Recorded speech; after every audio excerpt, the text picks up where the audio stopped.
En este momento puede que estés de camino a la oficina, puede que estés en un descanso del día de trabajo o que incluso estés volviendo ya a casa. Pues bien, de todas las personas con las que te acabas de cruzar, con las que te has cruzado, una de cada tres tiene algún problema psicológico y una de cada cuatro toma somníferos, ansiolíticos o antidepresivos, por lo menos una vez al mes. Estas cifras lo que indican es que es una realidad y lo cierto es que como sociedad pues ya le hemos hecho un hueco, ¿no?, a este asunto. Hablamos más de ello, forma parte de nuestras preocupaciones, incluso hasta la política, ¿no?, se interesa por este asunto. Somos capaces, sobre todo son capaces las generaciones más jóvenes, de verbalizarlo y de tratarlo con cierta normalidad en casi cualquier ámbito, porque hay un lugar donde todavía hablar de salud mental es tabú. Ese lugar es el trabajo.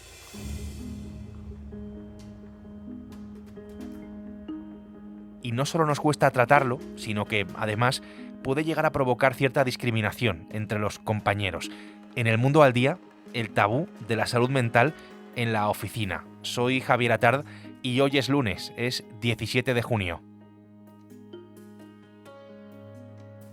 El Mundo al Día, un podcast del Mundo. Voy a analizar este asunto con mi compañero Jorge Benítez, que es redactor de Papel, la revista diaria de El Mundo de este periódico. Jorge, ¿qué tal? Bienvenido. Hola, ¿qué tal? Un placer estar con vosotros. Si algún medio de comunicación esta tarde o mañana titula "La reina rapea por la salud mental", rapear entre comillas, creo que sería una buena manera de dirigir la atención de nuevo a un asunto tan importante y tan serio como este. Jorge, escuchamos a la reina Leticia hablando, sí, de salud mental. Es solo un ejemplo, ¿no?, de cómo esta cuestión pues forma parte ya, ¿no?, con cierta normalidad de la conversación pública. Es verdad que hay otros ejemplos también en la política y si hacemos una pequeña reflexión, creo que todos pues somos conscientes de que existe más interés y más concienciación también con este asunto. Esto pues creo que es un hecho. Podemos decir en todo caso que hemos mejorado un poco, aunque sea como sociedad, con estos pasos que hemos ido dando. No sé qué ha pasado exactamente para que hayamos normalizado esto. Por fortuna lo podemos decir y es de las pocas cosas buenas que le debemos a la pandemia. Cuando era un tabú completo en la sociedad española, pues ahora es normal encontrar a un famoso que habla en un plato de televisión o escribe un libro sobre sus problemas psicológicos. Empieza a aparecer ya la agenda de los partidos políticos y hay campañas de concienciación. El problema es que en muchos puntos no avanzamos.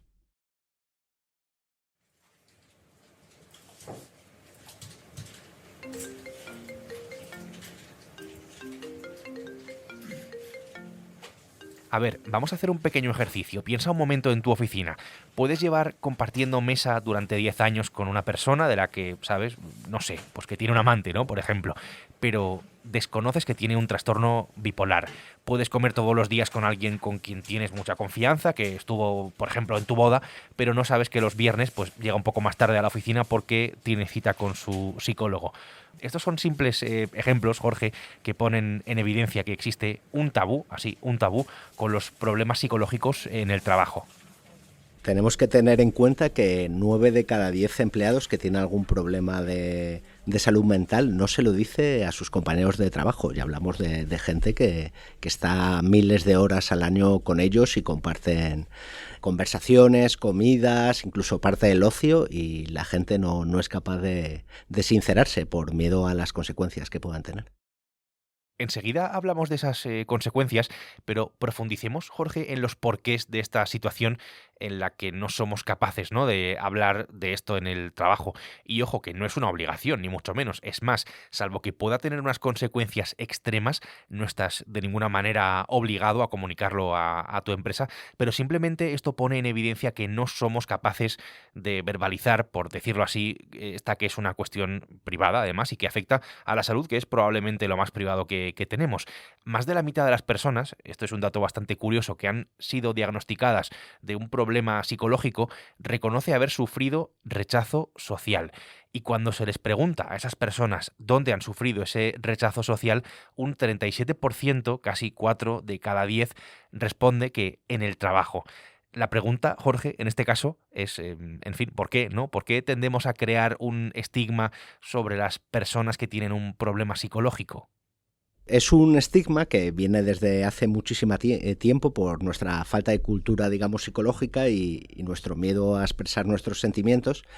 Y por una parte es interna, algo que podríamos denominar autoestigma, que es el temer que los prejuicios que uno puede llegar a sentir que tengan consecuencias negativas respecto a los demás, y es una sensación de no parecer débil, de no perjudicar a tu carrera, de temer que, por ejemplo, tu jefe deje de tener confianza en tu trabajo, aunque mucha de esta gente con su tratamiento psicológico o con medicamentos cumplen perfectamente en el trabajo, pero les da miedo a parecer como débiles, y sobre todo porque, como hablamos, hay muchos estigmas y hay gente que los considera vagos que se pillan muchas bajas, que puedan ser incluso en algunas enfermedades peligrosos, que sean raros, que necesiten a lo mejor pues teletrabajar más, estar en unas condiciones digamos no con multitudes, cada uno tiene sus especificaciones, y entonces la gente, entre comillas, que se cree normal, porque veremos que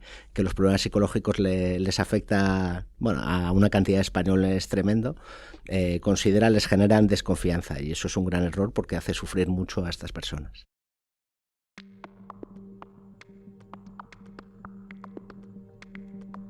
Al final, lo que ocurre es que hay una cierta tendencia, ¿no?, a la ocultación.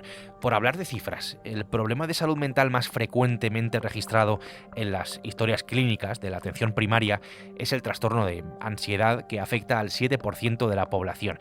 El trastorno depresivo, la depresión, es el segundo problema de esta lista. Estos son los más predominantes, por así decirlo. Si hablamos de esas consecuencias, Jorge, que decías que tiene el estigma en el trabajo, lo que termina por provocar, entiendo que es más sufrimiento, por un lado, más sufrimiento aún, y una falta de confianza bastante importante. Para empezar, tenemos que entender que si yo mañana me hago un esguince y me tienen que operar o me tienen que poner una escayola, lo lógico es que me tenga que pedir una baja, o si estoy relativamente bien, pues teletrabaje desde mi casa. Eso cualquier persona lo vería normal. Sin embargo, si una persona por problemas psicológicos necesita teletrabajar o estar en un ambiente más aislado, que se sienta más cómodo, sería visto con desconfianza, ¿no?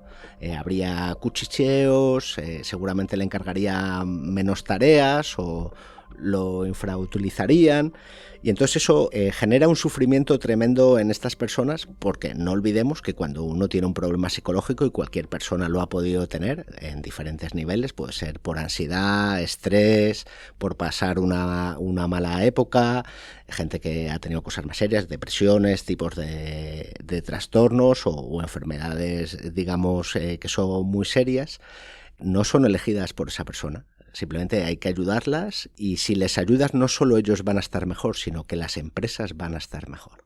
Perfecto, me viene muy bien que hayas hablado de las empresas, porque aquí quería que llegáramos, ¿no?, al responsable de los entornos en los que trabajamos.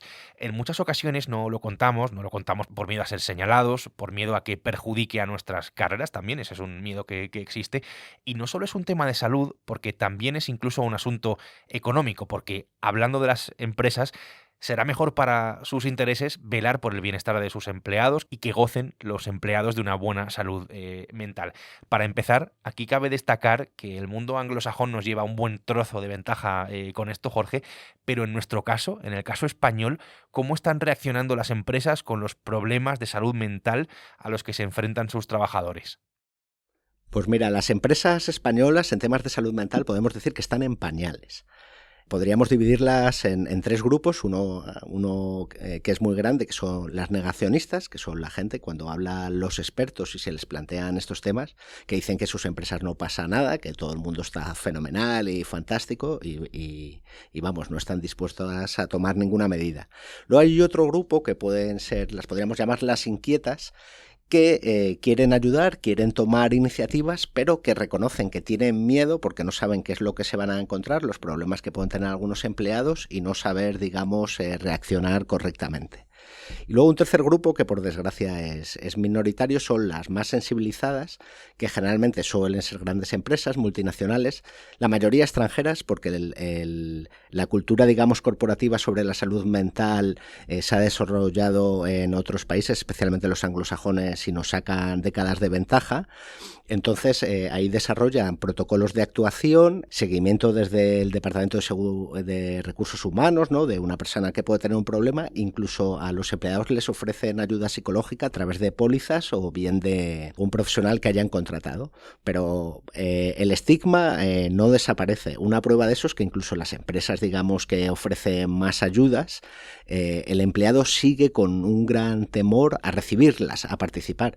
Me contó un experto de una asociación que había hablado con una empresa que tiene en plantilla cerca de 3.000 trabajadores y que habían ofrecido a un psicólogo, ofreciendo todas las garantías de confidencialidad para que sus empleados lo visitaran cuando lo necesitaran. Pues en un año este psicólogo tuvo una única sesión. La gente no se atreve a utilizar estas cosas en el trabajo.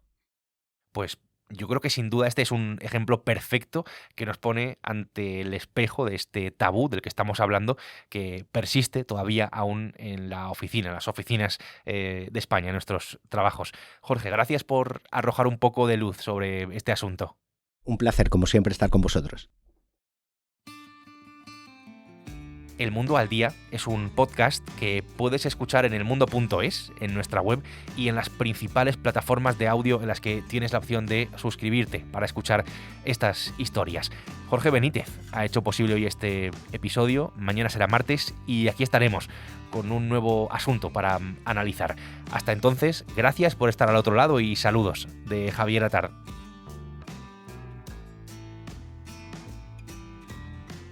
Has escuchado El Mundo al Día, un podcast del Mundo.